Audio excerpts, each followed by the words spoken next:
Breaking news, an asylum seeker who raped a vulnerable teenager in a shocking and violent attack in a park in Murray. He had earlier been convicted of rape and a separate charge of threatening or abusive behaviour. Cooper Park, Elgin, Moray, 8 p.m. A teenage girl was attacked in a public park. Her cries for help were not enough to stop what happened at that moment.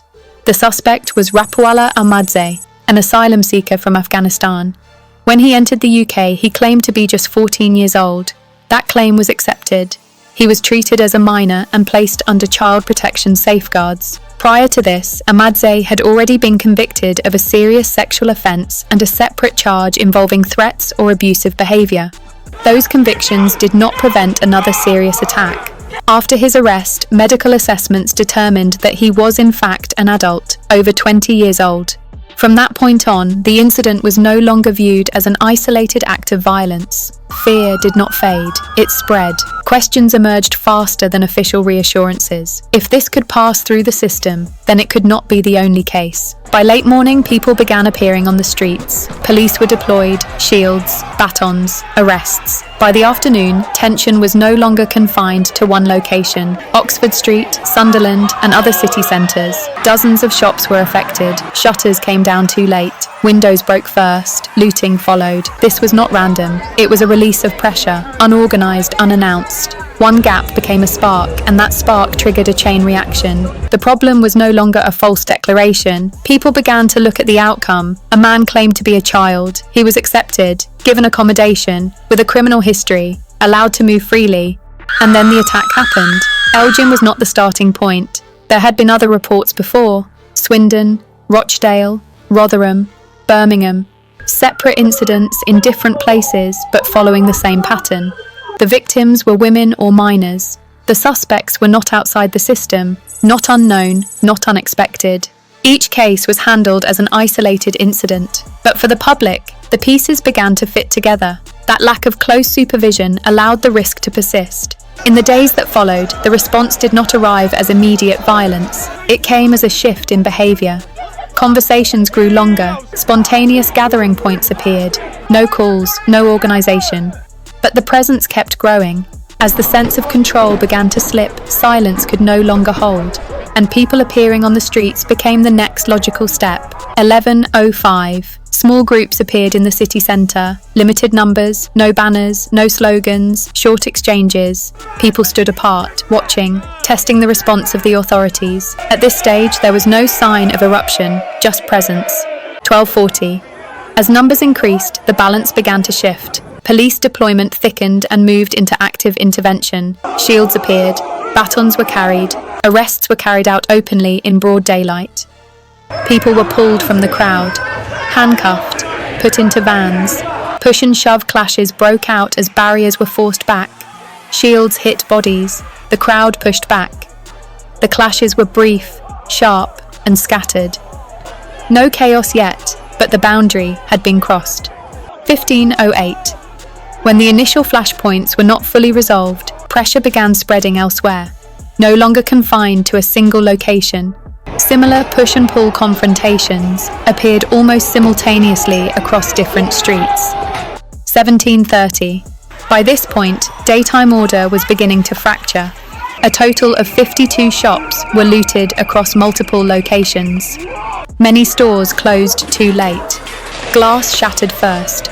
Goods were taken afterward. Events unfolded quickly, fragmented, and nearly at the same time.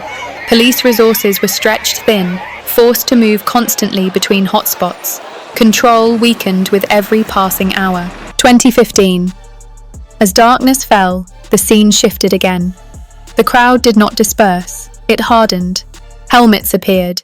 Faces were covered. Lights came on. Sirens echoed through the streets. Shield lines formed facing the crowd directly. This was no longer about managing movement, but holding ground. 2200 hours. From here, confrontation became central. Fireworks were fired directly at police. Bright streaks flew at eye level, landing near barriers. Several police vehicles were set on fire. Flames reflected off the road and metal fencing. Shields were raised. Formations tightened. Police dogs were deployed. The pushing turned into prolonged confrontation. What had been crowd control by day became direct street conflict by night. Familiar city streets turned tense, unstable, and unpredictable. At that point, no further explanation was needed. The images spoke for themselves. Daytime was about maintaining order. Nighttime became street confrontation.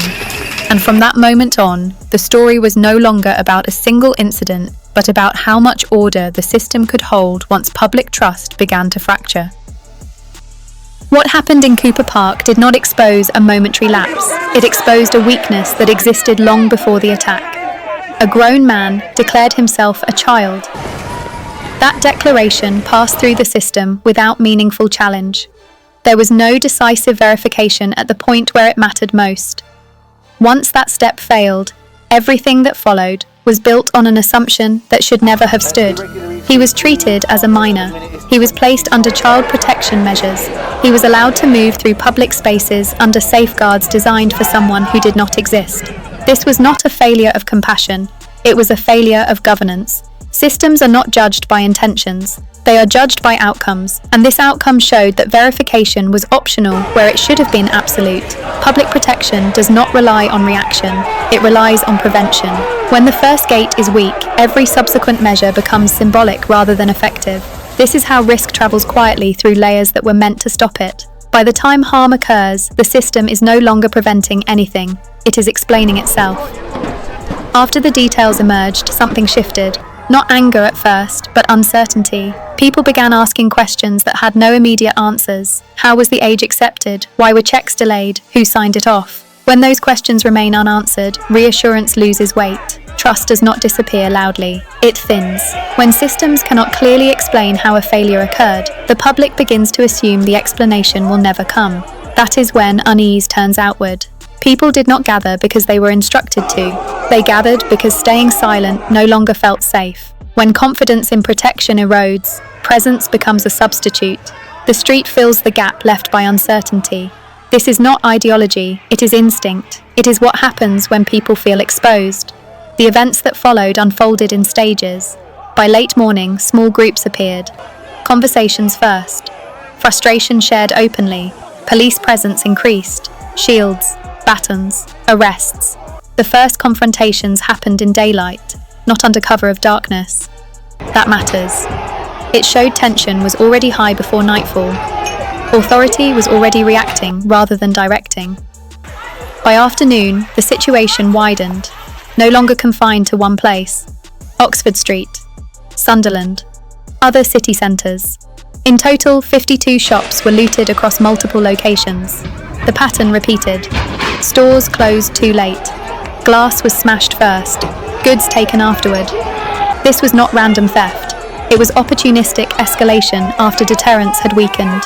When boundaries blur, disorder spreads sideways. It moves outward. As evening arrived, containment gave way to confrontation. Fireworks appeared, launched back and forth between protesters and police. Not celebration, not noise, projectiles. Lines tightened, shields were raised higher, dogs were deployed. What had been control by day became standoff by night. Darkness did not create disorder, it removed predictability. And once predictability is gone, authority becomes reactive rather than decisive. This story is not about excusing violence, looting, or confrontation. It is about understanding why they emerge. Strong systems absorb pressure early, weak systems explain it afterward. Public order is not preserved by force alone. It is preserved when people believe safeguards are real, checks are enforced, and responsibility exists before harm occurs. The lesson is structural. If verification fails at the start, response will fail at the end. If confidence is lost, it will not be restored by statements or briefings. It requires visible correction, clear standards, early intervention, not tomorrow, today. The warning is just as clear. When a system allows risk to pass through unchecked, each future incident requires less to trigger a larger reaction. The threshold drops. The street responds faster. Not because people are angrier, but because patience has already been spent. Public safety begins long before police lines form. It begins with control, clarity, and accountability at the point of entry. When that fails, the street becomes the last place where pressure is released, and by then, the cost is always higher. If you value calm, careful analysis over noise and headlines, consider subscribing and staying with us.